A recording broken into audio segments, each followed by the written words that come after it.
Sammy, I'll start with you. You liked Michigan in that Rose Bowl game against Alabama. First thoughts here in the national title game against Washington? I was hoping to lay 3, to be perfectly honest. I thought that was a possibility because when we saw this open up in Vegas at the very midpoint of the fourth quarter between Washington and Texas, we saw Superbook hang 3.5. And at that point, Washington's up 13 points. And if they keep that track and win the game decidedly, we're talking about even more sexiness on the Huskies. And I thought I was going to lay 3. Like, I was like, all right, I'm going to lay 3 right away. But then what happens?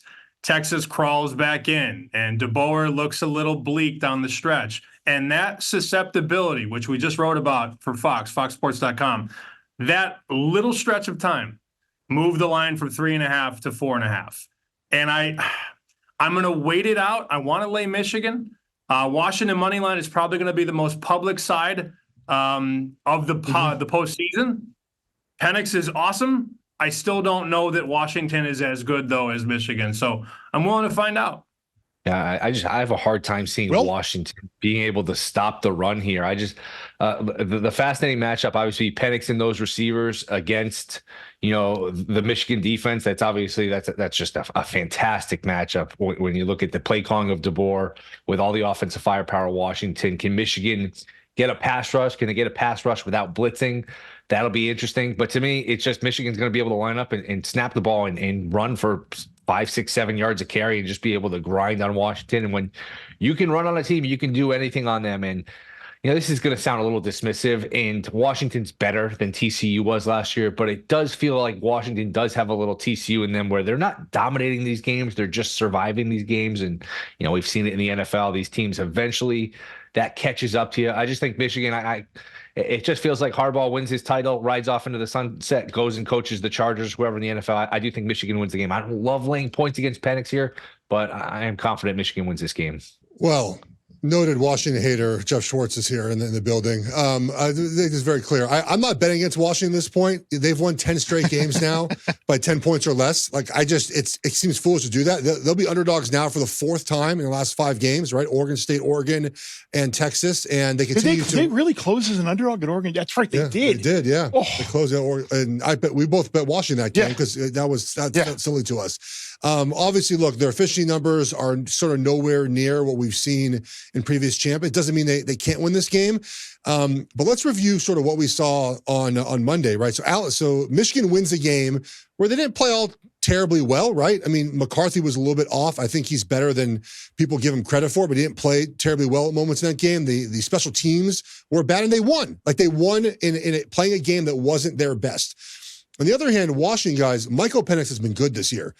He was on a whole nother level against Texas. That was the best he's played all season long, by far, avoiding pressure and making throws down the field. His top 4 wide receiving targets caught 19 of 20 passes. I mean, it was an unbelievable performance. He heat checked the entire game. And if he plays that well against Michigan, Washington's probably going to win the game. But he plays a little bit less, they probably won't. And that being said, guys, Texas had the ball at the 12-yard line with 15 seconds left to win that game. And a halfway decent quarterback puts the ball right on Mitchell on 4th down, and that game's over, and Texas wins. So despite all of that, Washington playing as well as they did, and Michael Penix playing out of his mind, again, the game was close.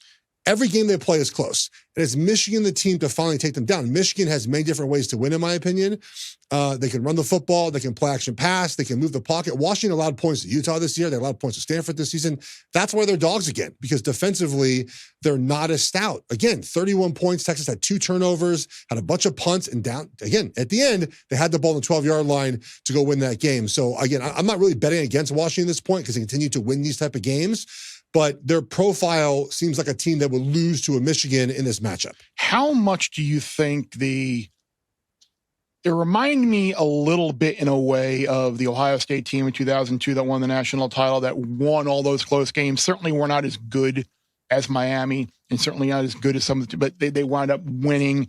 Yeah, maybe they had a little TCU in them. And they also have a little bit of that Oklahoma 2000 in them where you get the sense that that team is genuinely pissed off that Penix didn't win the Heisman. Yes. And I think there are people out there now maybe questioning their vote as to whether Rome Odunze should have won the Biletnikoff as well. If you like, how much does that galvanization of maybe like pissed off at the world, inferiority. Like I remember the 2000 National Championship game where Oklahoma played Florida State, and Miami probably should have been in the game instead of Florida State. But I remember the coin toss, and I remember Torrance Marshall, Oklahoma linebacker, like I'm standing on the sideline, and Winky's out there and he's like, we're going to get our boys Heisman tonight, and because they felt obviously Heupel should have won. Like that was a team that was pissed off and ready to prove a point. Like maybe they weren't the most talented, maybe they weren't the best, but they made plays, they found a way to win.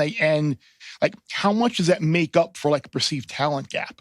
Obviously for Washington it has, and that's why I'm not betting against Washington this game. I'm not laying either side of this game, because Washington continues to prove in these moments that they have whatever it is to win these games. The end of that game was the first time all season that Kalen DeBoer even sniffed like a coaching mistake. Mm-hmm. You know, like he hadn't done that all season long. They've been so well coached, so prepared. They don't turn the ball over. They don't make critical errors. They don't typically have special teams mistakes, even though obviously we saw they muffed that punt. Their kicker makes all the kicks. Like they do everything that's needed to win these games. Kalen DeBoer, you know, he goes for a fourth down, which I think is fantastic. He's aggressive. He never looks panicked. So yes, they talked about being an underdog to Oregon, underdog to Texas. The one thing that's interesting though is that heading into the Texas game, Michael Penix, and it was very confident. He said before the game, like, this isn't the 49ers defensive line. Right. His comments about Michigan so far are a little bit different. Yeah. You know, like they know Michigan's a tougher test in this game, guys. And so look, it's really it's a matchup of different styles. If Michigan runs the ball 45 times, I think we agree they win this game, right? If they have to get into a shootout, probably not the best game. But I will say, I think we're sleeping on McCarthy a little bit, Sammy. Like I just think that McCarthy is better than we give him credit for. He's only lost one game, and he's played well. Like he didn't make all the throws against Bama, but when it mattered the most, guys, he made the throws that mattered. He had 3 passing touchdowns against Alabama. Look at the quarterbacks this year that did that across the board in the SEC. Not a lot of them did that. I still think, look, I mean, we could talk about motivation and all that. I know guys at Michigan. Harbaugh has been playing this soft card with them for months. I mean, he came out before the title game and said, they think you're soft as shit. Because that's all anybody's talked about. Michigan is soft. The Big Ten is soft. Your defense isn't as good as Alabama's. Harbaugh would bottle that and sell it on Ann Arbor's campus if he could. So I think both teams come into this with a lot to prove. Michigan sacked Milroe 6 times. And guys, here's the craziest stat of that entire game. For as good as Alabama got later in the season on offense, Michigan was the first team all season to hold Alabama under 300 yards of total offense. The first team and the last team. This defense is good. And the biggest arguments I was getting in on social, people were telling me, oh, you four-eyed nerd, Alabama's got better players on defense. Okay, sorry I said that. That might be true. They probably have more first-round picks. And I probably am a nerd. But Michigan's total defense. But we love you anyway. Top to back is better. Michigan's total defense is better than Alabama's best players, period. And they proved it. Yeah, I mean, if Michigan doesn't struggle on special teams, they probably win that game by double digits. I mean, muffed punt, missed extra point, missed field goal. Bama's making 50-yard field goals.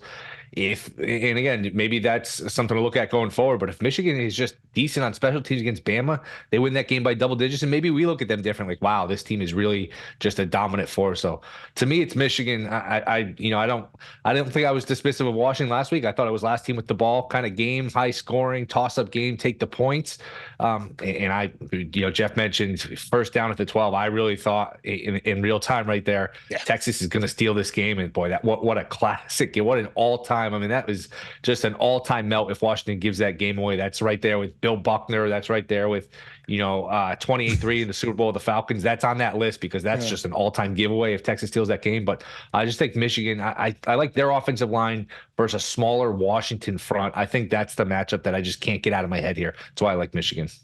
Bear Bets full episodes drop twice a week right here on the Bear Bets YouTube channel. Remember to subscribe to stay ahead of the odds, and let's celebrate all of our wins together.